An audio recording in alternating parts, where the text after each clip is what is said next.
See this picture right here? This is me, June 2018. On July 18th, 2018, my doctor congratulated me on being morbidly obese, hypertensive, and prediabetic. No, that is not an exaggeration. That is exactly what he said. I was 48 years old. I have a family history of heart disease. Family also has a history of type 2 diabetes, diabetic onset Alzheimer's, and cancer. One member of my family, because of uncontrolled type 2 diabetes, had to have their toes amputated. Yeah. So, no, this wasn't about vanity. This was about looking good. This wasn't about looking good without a shirt. This was about my life and where it was heading. See, that day, my doctor introduced me to something called the ketogenic lifestyle. He sent me home with a couple of YouTube video links, suggested I buy a cookbook from someone he had followed, and that was it. No transaction plan, no transition plan, no explanation of how a 48-year-old man with decades of bad habits was supposed to flip a switch overnight. On the drive home, I called my wife and said, we have to change how we eat. We have to stop eating carbohydrates altogether. And looking back, keto worked for me. But that sentence is where I made things harder than they really needed to be. Now, to be honest with you, I lost over 50 pounds of fat in 4 months. But I did it through fear and urgency. And most men over the age of 40 don't start there. And I don't think they should have to. Today, we glorify the dad bod. We laugh it off. We normalize it. But what nobody tells you is that the dad bod usually shows up right before the blood pressure meds, the sleep apnea machine, the slow erosion of strength, the statins, and all the other medications that you're now in line for. I mean, if you're a man over 40, I don't think you need shock therapy. I think you need a smarter on-ramp, one that respects your body, your life, and the fact that you still want to feel strong. So in this video, I'm going to show you how I started keto and how I would guide a man into it today, now knowing what I know. So let's get started. All right. When a doctor tells you that you are morbidly obese, hypertensive, and pre-diabetic in the same sentence, it really does change how you hear everything else, especially with my family history, heart disease, diabetes, Alzheimer's, cancer. I knew I wasn't rolling the dice. I was loading them. This was me, somebody handing me a gun and leaving one bullet out of the cylinder is what it exactly was happening. And that's the way I viewed it. You know, to me, keto wasn't presented as a lifestyle shift. I believe it is. But to me, at the time, it was presented as an idea because my doctor at the time was following it and was having success with it. And unlike most men, though, I was left to figure it out on my own. So how did I start keto? And yeah, this is extreme. So when I got home, my wife was concerned, rightfully so, not because of my weight, but because of what this could turn into. So we did what a lot of motivated people did. We went nuclear.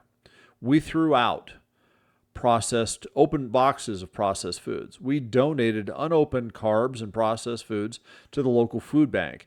We started making fat bombs because I picked up that cookbook on the way home. I was told I could find it at the Costco nearby. That's exactly what I did. We ate meat and we ate salads.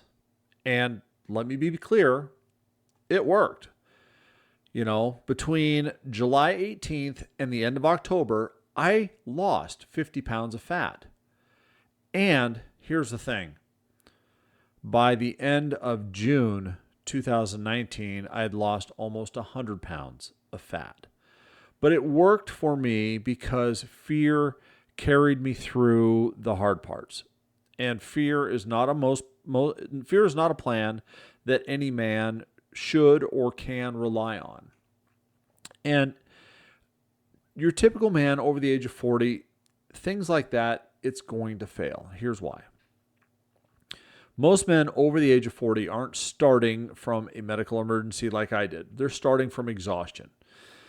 They've got jobs, families, stress, bad sleep, and decades upon decades of bad habits built around food.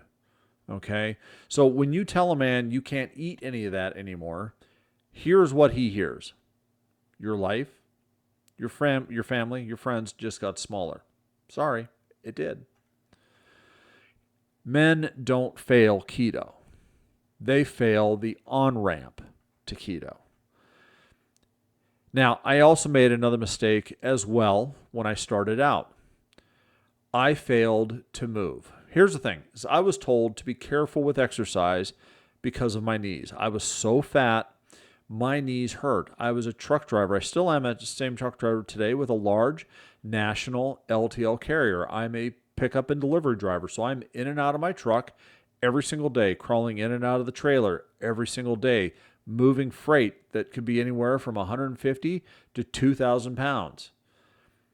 And I was worried because my knees hurt. I was so worried that I waited. And here's the thing, looking back, that was a big mistake as well. Movement should not wait for weight loss. Movement drives weight loss. And here's why.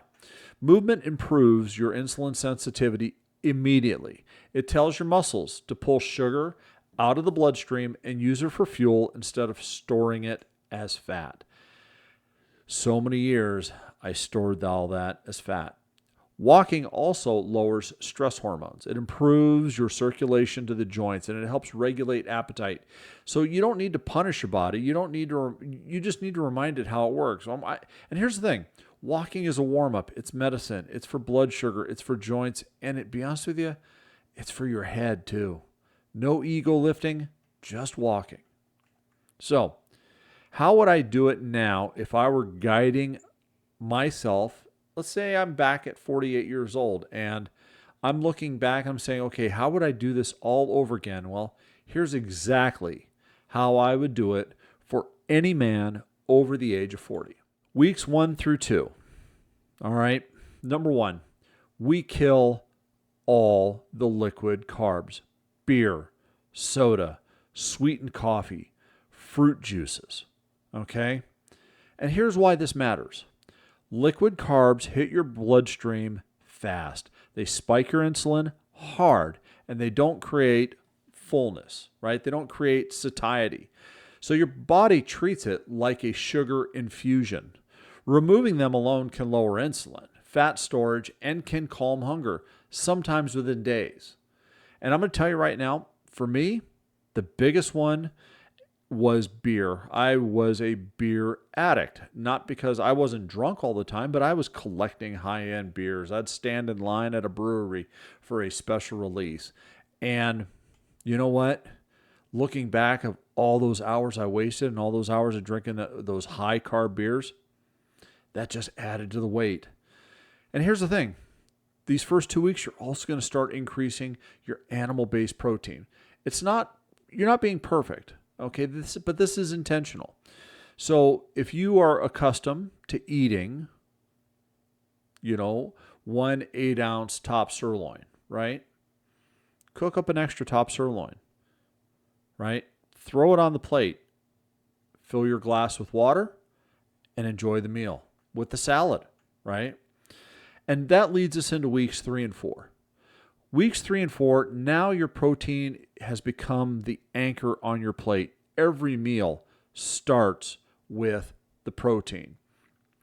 Now, weeks 3 and 4 here, we're going to start pulling back on bread, pastas, fries, the highly processed starches, not because carbs are evil. They're not. They just are.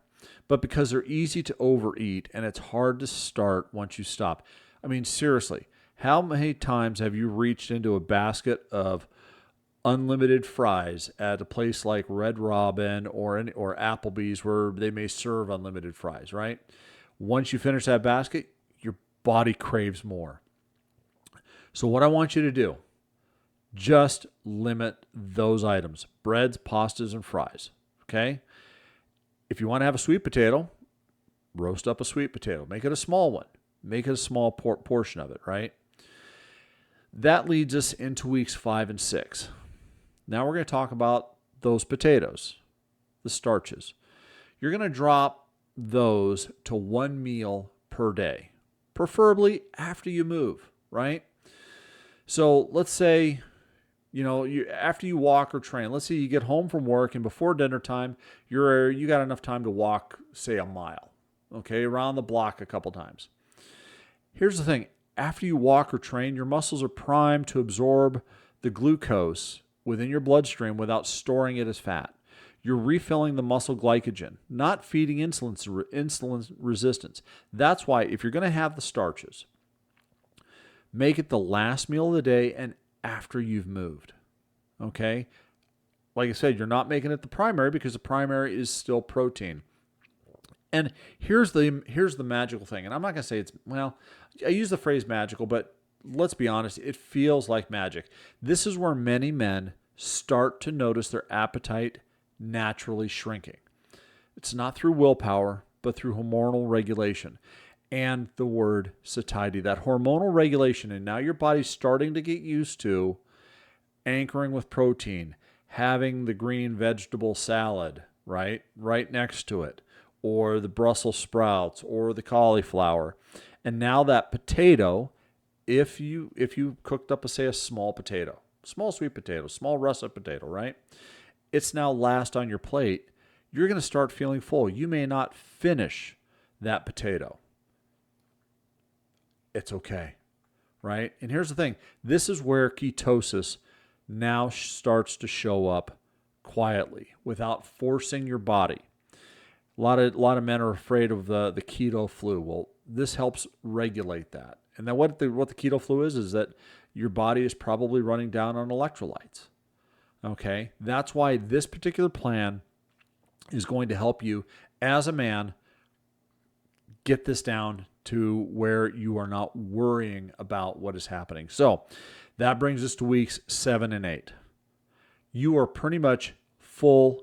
Your body is in full ketogenic system right now at this point. It's there. You're doing it. You haven't drawn blood. You haven't drawn blood to test your ketones or your glucose. There's no panic, no crisis, no crash. All right. Your body, you're going to start at this point. You may start seeing a reduction in water weight around weeks 3 or 4. But weeks 5, 6, 7, and 8, this is where you are going to start seeing. You're not going to be hungry. You're going to feel full. You're going to feel satiated. And this is where you're going to start seeing that double chin start to get smaller. This is where you're going to see those folds around your abdomen start to shrink. You remember the old Kellogg's commercial from the 80s, if you can pinch an inch, right? You're going to start seeing that you're going to be you're grabbing less and less flesh down there. And that is going to give you so much motivation. And this is what it's going to start to do. Now is where we're going to reframe the dad bod. Your dad bod isn't a moral failure, but pretending it's harmless is a lie. Here's the thing, gentlemen. It's not about aesthetics. It's about whether or not your body can support the life you're asking it to live. Okay? I say all the time, there is no downside to becoming physically stronger, metabolically healthy, and spiritually fortified. Strength improves your health. Health improves your leadership. And leadership starts with how you take responsibility for yourself. I'm going to tell you right now, as men, when you start leading your families from a position of strength and health, your world is going to change for the better as well. So if I had to do this all over again, I wouldn't start by saying, here's what you cannot eat. Okay? I would start by saying, here's what you need more of. Number 1, protein. Number 2, movement. And 3, during those 7 to 8 weeks, Maintain that consistency. Okay? If you're a man over 40, you know, and this approach makes sense, let me know down in the comments down below. I'm seriously considering turning this into a simple starter type of framework that men can actually follow. Here's the thing, gentlemen. Strength doesn't come from shock. It comes from direction. It comes from leadership, and it comes from discipline. God bless. Take care, and let's take back your health. Okay? Take care, gentlemen. Bye-bye.